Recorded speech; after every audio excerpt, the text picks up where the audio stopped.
नमस्कार, वंदे मातरम। मैं हूं श्यामगिरी। आप देख रहे हैं हमारा चैनल मुद्दा भारत का। मुद्दा भारत का यानी मुद्दा आपका। आज हम अपने वीडियो में चर्चा करेंगे अजीत पवार जी के बारे में। जी हाँ, अजीत पवार का नॉट रीचेबल होना जो है मीडिया में काफी सुर्खियां बनी। लोग अलग अलग तरह के उसमें मायने निकालने लगे कि अजीत पवार कहाँ जा रहे हैं, किस तरफ जा रहे हैं, क्या है। काफी चीजें बहस हुई इसके ऊपर, लेकिन इसके पीछे क्या बैकग्राउंड है इसके बारे में हम चर्चा करेंगे और जानेंगे इसके असली पहलुओं पर। सर, जिस तरह से मीडिया ने अजीत पवार को नॉट रीचेबल के हिसाब से भाजपा से जोड़ा, आप क्या मानते हैं इसको? कैसे ना, मीडिया अभी इतना इरिस्पॉन्सिबल, इरेशनल, इलॉजिकल हो गया है और टीआरपी की चक्कर में इतना गिर गया है जी जी कि लोग घृणा करने लगेंगे। सर अभी तो राजनीतिक नेता घृणा करते हैं, इनको मुलाकात देते हैं मजबूरी से जी। और प्राइवेट में बोलते हैं कि ये तो पूरा मतलब उकीड़ा कर दिया इन्होंने, गंदगी फैला रहे हैं और बोले हमको भी वो गंदगी में खींच के लाते हैं और डुबो देते हैं उसमें। तो बहुत घृणा है सबके मन में। सबसे ज्यादा घृणा जो है वो अजीत दादा के मन में है, क्योंकि नाहक सर ऐसा हुआ कि वो जा रहे थे तो इन्होंने अभी लगाया कि उनको फोन आया करके वो वापस गए। उन्होंने आते समय ही उनको अस्वस्थ लगता था करके डॉक्टर के पास मैंने मेरा जो मालूमात है वो मैंने यहीं के अपने जो मित्र हैं राष्ट्रवादी के नेता उनसे ली है। तो उन्होंने डॉक्टर से बोला था कि इस तरह का थोड़ा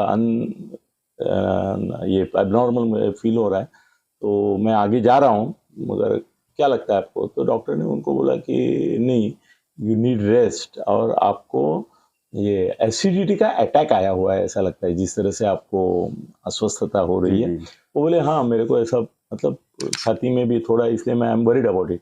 तो बोले आप आइए और कुछ नहीं, एसिडिटी का ये दे देते हैं आपको और आप आराम कीजिए 2 दिन। अभी ऐसा है कि बड़ा आदमी जब रेस्ट लेने जाता है तो उसको रेस्ट लेने नहीं देते। अभी हम भी देखते हैं, शूटिंग करते हैं, उतने में कितने फोन आते हैं तो करके हमको फ्लाइट मोड पे रखना पड़ता है।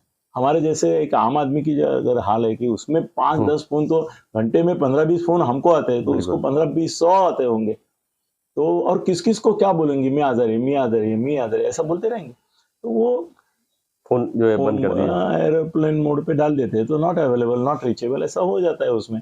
वो विश्रांति लेके ले खुद के घर में बैठे थे, सोए थे पुणे में, और 2 दिन उन्होंने आराम किया बाकायदा। और उनके बॉडीगार्ड है, ये है, वो सब भी बोल रहे हैं कि साहब तो घर में ही है। मतलब कुछ लोग शाने रहते हैं ना। अभी मेरे पास भी बहुत सारे लीडर जो हैं उनके बॉडीगार्ड्स के नंबर है। हाँ। मैं भी ये करता हूँ कि साहब को फोन किया और वो समझो उन्होंने उठाया नहीं।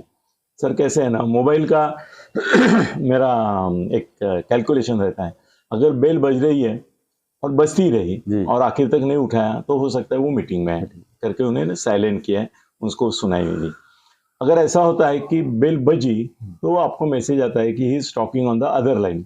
इसका मतलब ये सियाना अपना फोन नहीं ले रहा है और किसी और के साथ बात कर रहा है, क्योंकि उसकी बात खत्म होने के बाद अगर हमने फिर से फोन किया और बेल बजने लगी, इसका मतलब उससे बात हो गई उसकी। अभी फोन बज रहा है मगर वो नहीं उठा रहा है, मतलब उसको आपसे बात करनी नहीं है। ये भी समझ लेना चाहिए, अपने को भी अपनी मर्यादा समझ लेनी चाहिए।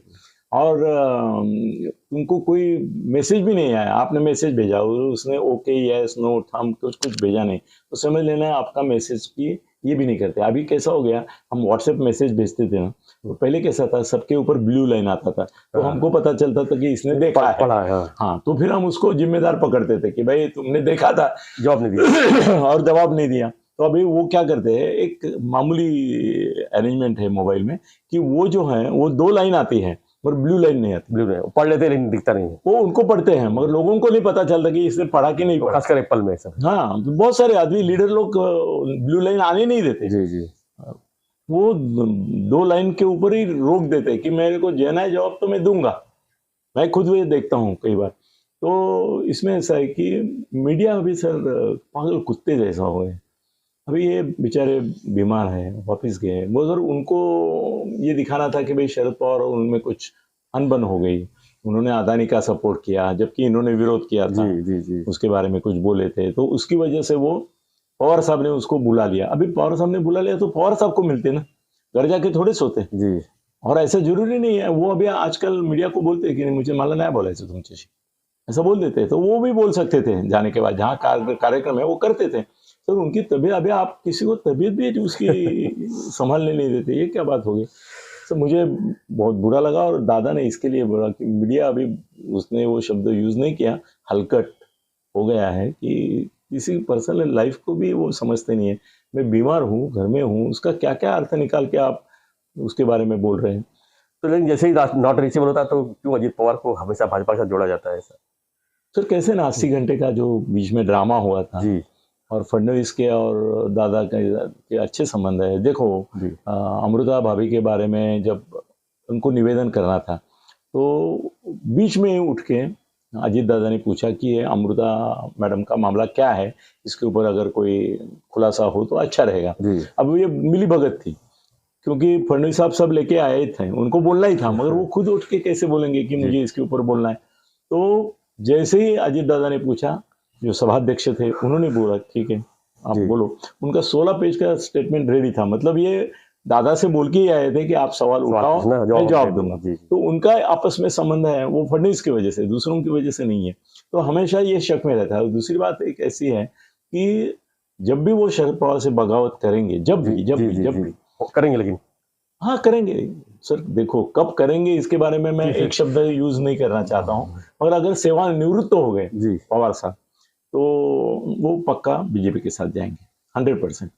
उनके मन में वही है, क्योंकि महाराष्ट्र में उनको जीना है, तो राष्ट्रवादी वो जिंदा नहीं रख सकते। जी उनमें वो हैसियत या ताकत नहीं है कि वो राष्ट्रवादी पार्टी का नेतृत्व करके उसको तेलंगाना की पार्टी, ये पार्टी, वो पार्टी, उतना ये बनेंगे। सर उद्धव की पार्टी का भी नेतृत्व उद्धव कर सकता है, मगर राष्ट्रवादी का नेतृत्व तो अकेले अजित पवार के पास नहीं जाएगा। बहुत सारे बिग शार्क सर दे वो बोलेंगे हम तुमको मानते नहीं, ऐसे बोलने वाले हैं। और उसमें भी ऐसा प्रॉब्लम एक ऐसा है, जयंत पाटिल भी वहाँ बीजेपी में जाना चाहते हैं, और वो भी रुके हुए हैं कि भाई पवार साहब निवृत्त तो होते हैं और बोलते कि अब पार्टी तुम चलाओ, हम अब तुम्हारे हवाले किया वतन साथियों बोलते हैं, तो फिर हम अपना दांव खेलेंगे। तो सुप्रिया और इनकी तो जमेगी नहीं। अभी सुप्रिया के साथ जाने से पार्टी नहीं है सर, जितना वजूद इसका है उद्धव का, उतना भी वजूद इनका नहीं है, अपने अजीत दादा का, सुप्रिया का भी नहीं है, उतना वजूद नहीं है। देखो आज भी पब्लिक सिंपैथी है उद्धव के साथ जी। उसके लोग भले ऊपर शीर्षस्थ नेता चले गए, पर ऐसा हो गया कि यहाँ का सर कट के इनके पास गया है, और नीचे का धड़ जो है वो अभी भी उद्धव के साथ। तो अजीत दादा में वो हैसियत है, उनको किसी पार्टी में जाना पड़ेगा, और वो पार्टी सिर्फ कांग्रेस नहीं होगी, ये बीजेपी होगी। जितेंद्र आवाड जा सकता है कांग्रेस में, वो बीजेपी में नहीं जाएगा जिंदगी भर में, वो कमिटेड सेकुलरिस्ट जी। अजीत दादा वो कहीं भी जा सकते हैं, वो जा चुके हैं ऑलरेडी। उस समय तो पवार साहब भी जा चुके थे, मोदी को कमिट किया था, मगर बाद में सुप्रिया के कारण वो नहीं हो सका। तो ऐसा है कि ये अफवाहें आती रहेगी, पर इतनी जल्दी वो नहीं जाएंगे। अभी इलेक्शन को 1 साल है और बहुत सारी घटनाएं होगी, सुप्रीम कोर्ट का निर्णय आना बाकी है, उसके बाद भी कुछ होगी। धन्यवाद सर। अत्यधिक तो हम चर्चा कर रहे थे कि अजीत पवार का नॉट रीचेबल होना और इसमें मीडिया का आकलन कितना सही है कितने गलत है, इसके पीछे के राजनीतिक मायने क्या थे, क्या होने चाहिए थे, इसी पर हम चर्चा कर रहे थे। आप क्या मानते हैं इस हमारी चर्चा के ऊपर? अपने जो है विचार जो है हमें कमेंट बॉक्स में लिखिए, और बने रहिए हमारे साथ में, देखते रहिए हमारा चैनल मुद्दा भारत का। और हाँ, जो हमारा रिक्वेस्ट है, चैनल आपने सब्सक्राइब नहीं किया है तो सब्सक्राइब कीजिए, क्योंकि हम रोज जो है वीडियो राजनीतिक मुद्दों के पीछे के जो वीडियो है, आप जो खबर है वो आप तक हम ही पहुँचाते हैं, और हम रोज जो है किसी न किसी मुद्दे पर चर्चा करते रहते। तो बने रहिए हमारे साथ, देखते रहिए हमारा चैनल मुद्दा भारत का। धन्यवाद। जय हिंद, जय महाराष्ट्र।